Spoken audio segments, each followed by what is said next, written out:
Good morning. It's nice 6 degrees today here in Perth. This morning we're going to do a service on the caravan. So basically we've done about 20,000 or so Ks with the caravan. So we thought while we're here in a major city we'll get the bearings done and just give the caravan a general service before we start heading home and across the Nullarbor. They say every 10,000 or so you should at least check them. So yeah, I'll introduce you to the guy who's going to do it and give you a bit of a rundown on how to do the wheel bearings. Film, if you don't mind. No problems at all. Alright, we're here this morning with Tony. Good morning. From West Coast Trailer and Caravan Services. Just going to give you a quick rundown on how to do the wheel bearings. So first things first is we've loosened off the nuts before you jack the caravan up. And then obviously jack the caravan up, rip your wheels off. You've got to remember that by getting somebody else to do them rather than yourself, when you're broken down on the side of the road, your wife is not going to get upset with you, but the repairer who did it. Correct. That's always a good thing. Hence why I've got Tony to do it. That's it. Right, these are really loose, so they've done a lot of Ks. You shouldn't have that much play in these nuts, but we'll find out as we go in there exactly how much they loosen up as you do the distance. That's why you got sort of set recommended times like 10,000 Ks. The big one at the moment is that grease, over the last 18 months, 2 years, the oil companies have changed the changed grease to the point where you've now got expiry dates on it. And after 16 months, it changes its viscosity and then loses its lubricating properties because of it. So you really do have to get your bearings done minimum every 2 years. This is interesting. 2 washers. 2 washers. You are special. There's only supposed to be 1 there. Really? Yeah. Alright.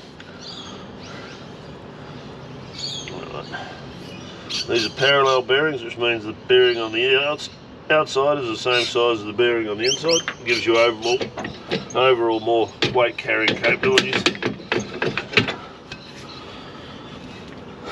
In this instance, it puts you up to around about, I suppose, 2,800 kilos safe working load. I'm guessing this caravan's licensed for about 3 tonne. Yeah, 3.2 I think. This is another one that's really interesting for anybody who's out there, especially when you're travelling with kids. You might like this one. Yep. Is that these brakes are rated at 2,800 kilos safe working load all day. Right. And the way they've introduced how they license vans these days is it used to be that your GVM or your top load was based on the weakest link. So if this was 2,800 kilos and your springs were 3.5 tonnes and your axles were 4 tonnes, this was 2,800 kilos, that's what you're going to be set at. Still limited by that. And now what they do is they add all the components together and then divide them by the total denominators, and magically 2,800 kilo safe working load brakes can break 3,200 kilos. Right. So if you really want to get serious about it and you are looking at buying a new van, you want to go up those weights and insist they put the bigger brakes on. Right. That way you've got go a 12 instead of a 10. 12 instead of a 10. Yep. So it's just, you won't notice it until you're going on a hill, coming down a big steep hill. Mm-hmm. You'll be going, ooh, my car's doing a lot of work. Yep. Yeah. Just feel the van pushing the car down. Right, so that one side's off. Yep. So the other side's off. The other side's off. Over here, you get your magnet, which is a good nick, nice and smooth. The electric brakes, the brakes themselves they're like brand new. How this works is you've got a little flat surface here where the magnet sits at all times with that spring. When you apply your foot on the brake, the brake controller is like a rheostat.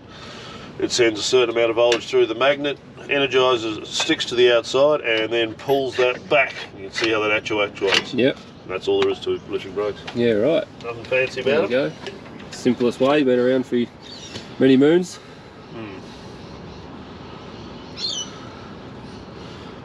Right. Give us one of these working.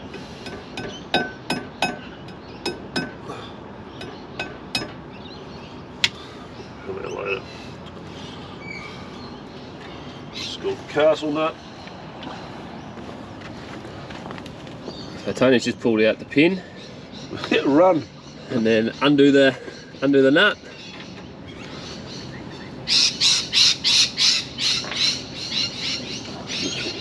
Look at that. Drop everything in so we're not lost. And how many of these they got on this? 2. So the reason they'd have 2 is when they machined this, they wouldn't have machined it to the right tolerances. They've gone too far. But that's all right, because 2 works. Okay. As long as you know it needs 2, it's not a problem. It's when you don't know it needs 2 and you chuck 1 in there, you end up in all sorts of strife. Right, then it'll obviously end up wobbly and that's right. out of alignment and everything else. You've got 2 on both sides. Really, really unusual. So I wouldn't see 2 caravans in 12 months for that. Yeah, right. All it's doing is it's a spacer. It's probably a job for it. That comes off.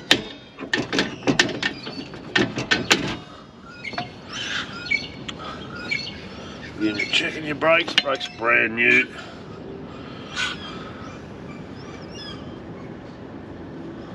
Another one which some of the brake companies have done. Without naming names. Is that about 3 years ago they decided that the brake thicknesses needed to be thinner so they'd sell more parts. Oh, right. So they used to be a little bit thicker than that when they were first made. How many Ks generally would you get out of a set of pads? So I've done roughly 20,000 so far. 20,000 going around Australia is nothing for a set of brakes. You're only really using them when you're stopping. Yeah. I would suggest if you lived in Tasmania and you're going down the hills into Queenstown every day, you'd go through a set of brakes in a very short pace of time. Yep. Whereas if you're just going around Australia in general stopping, they should last, I reckon, anything up to about 10 years. Yep. When the brakes go, it's time to change the magnet, and depending on where you're purchasing your stuff from, the difference between replacing the whole backing plate complete with everything on it or buying the componentry and doing it is about $10. Right. And then you've got to pay labour for someone to install it. So generally what we do is unbolt it, throw it in the bin, chuck a new one on. You get a brand new magnet, brand new brakes at the same time. Yeah, right. Everything's good. I don't like doing just one, although on my own Caravan for some reason my front brakes wore out recently, not the back ones. And I replaced my front ones, but it's like batteries. If you do something, do one, just do the lot. Then you've got a reset point, you know where you are. Right, they're looking good. Looks like you've done a few sand pans. Yes. Get that grease up before we finish. This is a rocker suspension. They're not bad. Best suspension I think for Australian conditions isn't independent. It's rocker and roller, and what that is at the back of each one of these, instead of having a fixed eye, you'll have a great big loop that actually slides, and they're made for doing heavy corrugated gravel roads. This is great, works well. So this is, what do they call it, rocker roller? No, this is just a rocker. This is just a rocker. Yeah, standard tandem Standard tandem. And what do you think's the best is? The rocker roller? Rocker roller, I Rocker think, roller. would be the best for Australian conditions. I've got independent, I'd never have independent again. Yep. So, the problem with independent, if you do have a problem, and you're on the side of the road for anything up to weeks, especially in the current climate, if you've got rocker roller suspension, you'll be underway in a few days. Right. So that's all about. Right, I'm going to go and clean these bearings up. Looks from here.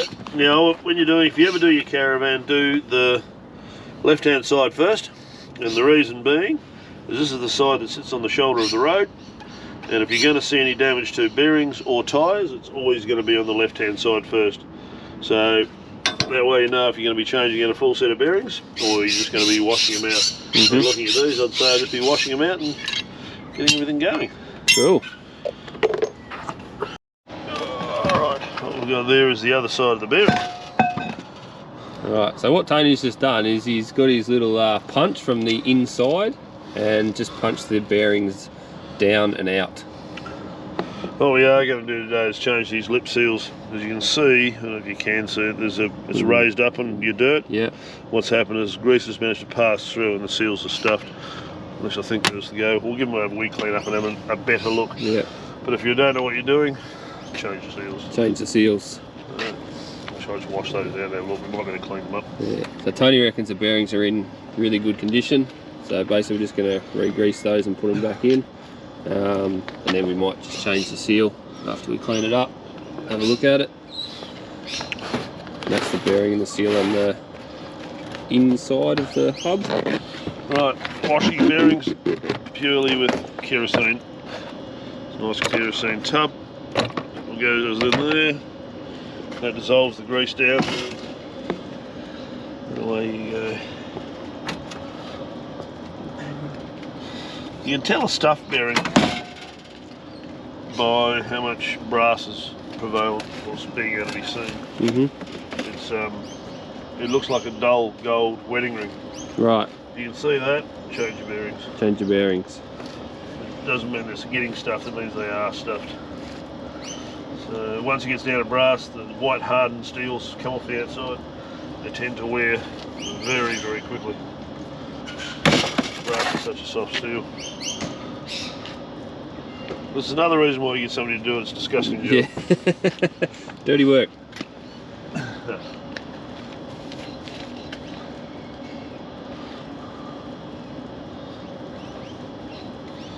Oh, the sun's beautiful. It's very nice.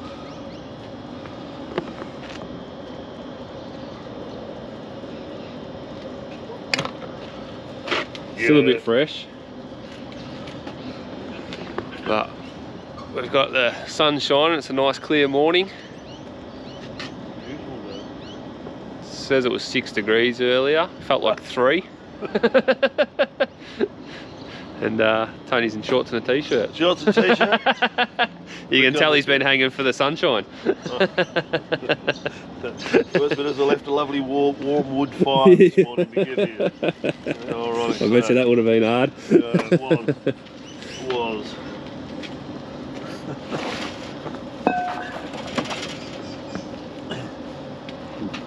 Just make sure, guys, that you give them a good clean out with a rag. Get all that grease out. Get as much as you possibly can out of there. The actual surfaces have to be clean. You can see in here the actual bearing surfaces on that are looking nice and clean. You don't want to put too much grease. I see a lot of the actual hubs are full of grease. What that does is it helps transition of heat from one bearing to another. So you want to have the adequate amount of grease, but it doesn't have to be over greased. Definitely part of the golden rule. Right, I'm going to get some power. Yeah. Alright, so Tony's just greased up the inside of the hubs. Now he's just playing with all the grease. Yeah, playing with the grease. There's an old saying out there that says, why spend a week in grease when you can spend a night in baby oil?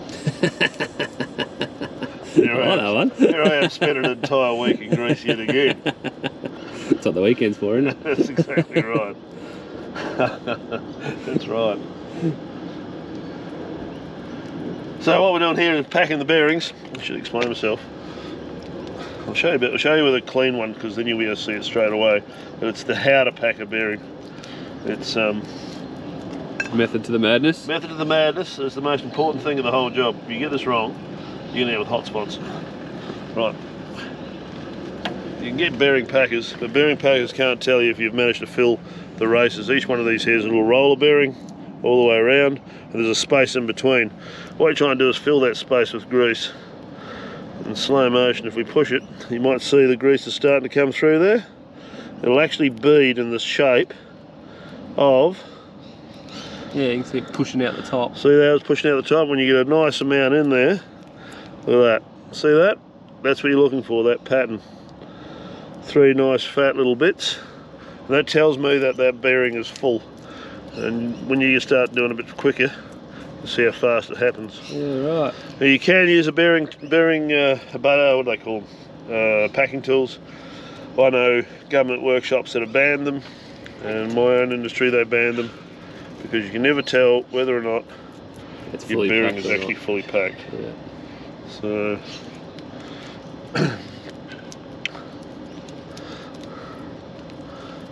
Why is it red? it comes in all different colours. Red, even through to clear, blue, greens. This one here is red. Why is it red? I'm not sure. Let's say the brand. Yeah, yeah. You'd think that there'd be different standards of grease and that would be why it is, but no, they're just different colours. I never thought about it. There'll be a reason for it, you should Google that. Packed bearings, ready to go. Now, I guess the most important question is, what colour are your rims? Are they silver or black? Oh jeez, yeah, you're pushing it. Silverish black. Yeah, they're a silver or black. So do you want to have silver hubs or black hubs? What would work better with your rims? Whatever. I'll work it out for you. We'll go black. Go black? Go black. Righto, go black hubs. Alright, go. Lip seal. Lip seal's going to be firmly put in there. Alright, so Tony's just putting them all back together. Yep. I'm going to pass that in and just give it a wee knock. You want to keep your hammer flat. So when you're finished, we wipe this off. The seal should be flush. Now, for any reason it's on an angle, you've then got to remove that seal and start again. Yep. So you slid the bearing in first. Slid the bearing in first. Slid the bearing in first, then the lip seal. That's it. Flip it over and do the same. Try and keep everything, excuse my blue tarp. It's been raining over here in WA a bit, so I'm trying to keep some things dry. Just a little bit. Right. And they're the pre-greased bearings. Straight in there.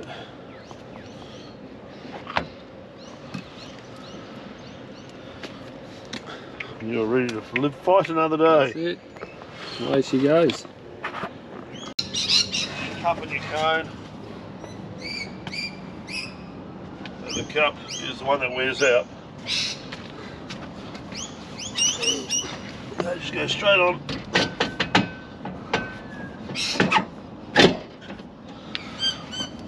Once you've packed your bearings, just reassemble it the way you've taken it out. Pretty much. That's on there, that's on there.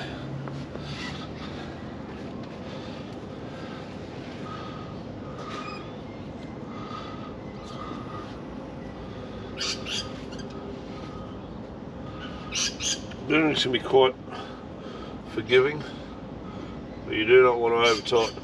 It's something you don't want to do. So we'll put our two washers back on. Both. Pick up our castle nuts or crown nuts.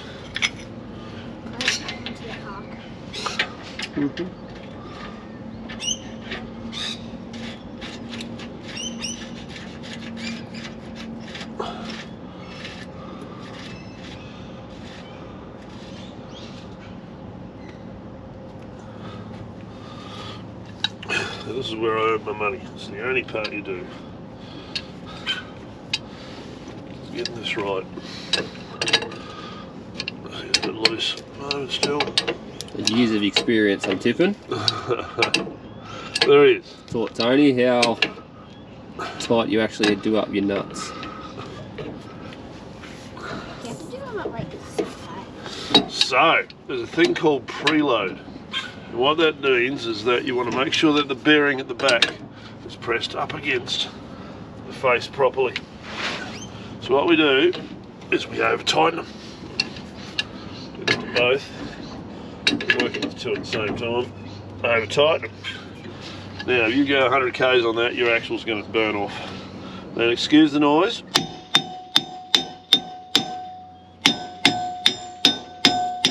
That's making sure they're seated. See, they're tight. Now back it off. Are you taking it back off? No, he's just backing the nut off. Just trying to feel the nut. Back it a little bit more. Oh, there we go. So it's now nice and loose. So what I'm doing is bringing it around so it's just firm.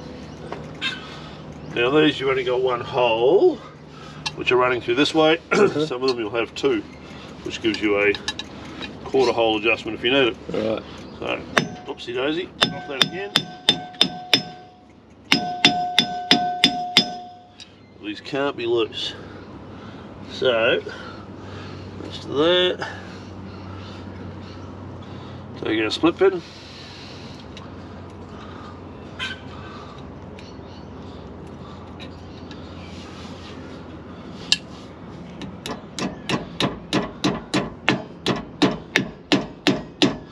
That's still a bit loose. Can't have it that loose. What we do, get rid of the excess there, we don't need it. I don't know why people leave it there. Any problem working on the dirt. It's dirt. And now, see it's loose, we can actually tighten that up by squeezing that around. Squeezing the pin, yeah. That's now tight. That's a perfectly adjusted one. You can always back it off a little bit. You can always tighten it a little bit just by squeezing that pin up. Right. If you don't want to have them over tight, you do not want to have them under loose. Pin's a little bit bent there. This one here's the same deal. This one, they're lining up quite nicely with the hole when they're, it's only firm with your finger. So you go around and it's just firm to touch. That takes any play out. Pop that in there. Pair of pliers. Now if you ever to do this on the side of the road because of a breakdown, realistically all you need is a pair of pliers and a hammer. You can do the whole job. Right. So that there we know it's a little loose, so we're going to squeeze that up again. Bring it around. Nice and tight. Perfect. How to stop dust caps falling off. Your dust cap with your pliers, give it a wee nick, and a bend. So it's bent like that. Pop that at the bottom, put that in. That dust cap ain't falling out anytime. That solves that problem. These weren't actually painted from new, which is kind of interesting. It's slack on the manufacturer's part. Right, that deal again. So the other side. I'm just going to bend it out so it's a little bit produced. See that? And that just makes it nice when it goes in. Always have it at the bottom. It locks it in tight. Now, painting. The reason we paint it isn't just to make it look pretty. Right. It's not for aesthetics. It's not for it is for a little bit. Where is my tin of paint? You see a tin of paint? Up on the. Up on the thing. Okay.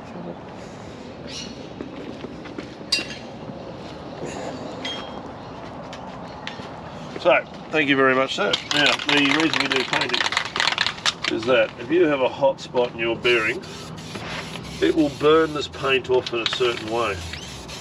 If you have a brake issue with your with these hubs, it'll burn the paint off in a different way. Right. So I can look at a hub that's having problems and go, There's the hot spot. there's the hot spot, this is what's happened. That is why I paint it. Right. To make sure, if you have a problem on the side of the road, you can ring up, send a picture and go, this is where your trouble is. Right. It's just that no one ever rings me because I've never had a problem.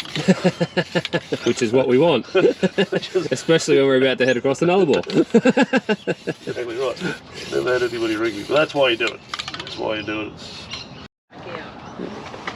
Alright, so Tony's just greasing all the suspension as well while we've got the wheels off. That's what that's doing. Yeah. Let's keep everything nicely lubricated. One there's a bit tight.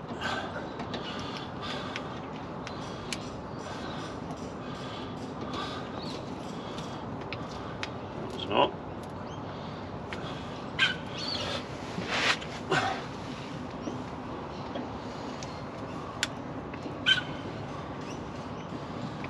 Oh, about 6 pumps. About 6 pumps or so. Yeah. Or we should see lots of grease coming out. Yeah. So the grease coming out is a good thing because it forces any dirt that's in there out. And that stops wear.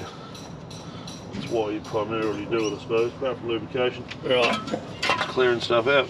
So, you got a nice high Caravan, so what I'll do is I'll put this back together again and then we'll do your brakes.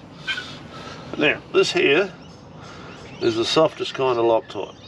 People are going to go, why are you doing that? I've actually written articles on this one, so... Yeah, alright, use your expertise. The expertise on this one is, it's quite simple, never add grease. Because grease allows them to come off quicker. Yep. Never over tighten, because it stretches the thread and combine with the grease, or you'll lose your wheel. They've got to be set at the correct tension for the nut size, and these ones here is 120, 125 Newton meters, 95 foot-pounds. Yeah. So what I do is, one of the golden rules when you're travelling, normally there's a sticker here that says, please check your wheel nuts after how many kilometres? Yep. No one ever does. 1,000 Ks. So, now I've also got guys on the road in their late 80s. So I've got to find a combination that meant that if they don't check the wheel nuts, and I tension them up to the right tension, the wheel won't fall off. So I've added the softest type of Loctite, and I've never had a complaint. And it means that You can still get the nut off when you need to. you're in a hurry on a hot day on the side of the road, and you're not going to ring me and say, my wheel's fallen off, which is really a probability. It was all litigation. Right. Yeah, mate. You'd be surprised how many people don't check their wheel nuts. I do. I'm that sort of person. You've got it. 120 newtons in a way. Yeah. Checked them a couple of times on our trip. It's just a good little tip for everyone out there. I check them, I don't know, probably every couple of thousand Ks just to make sure they're done up tight.